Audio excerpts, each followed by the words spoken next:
Ces blocs de ciment auraient presque pu être faits à l'ère romaine. Seule différence, grâce à l'ajout d'adjuvants végétaux, le liant durcit beaucoup plus vite qu'autrefois.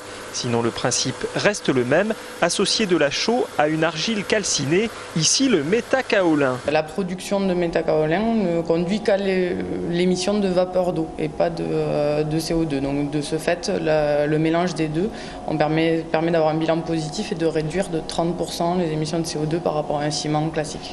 Ici, Camille Magnon teste la résistance de son ciment, un ciment auquel elle adjoint diverses matières végétales telles que le lin, selon les applications et les résistances voulues. Le liant a l'avantage d'avoir des propriétés d'isolation thermique. L'idée, ça serait qu'en incorporant ces granulats végétaux légers, on va avoir un matériau qui pourra assurer une fonction isolante, donc une isolation répartie. On a aussi des qualités respirantes.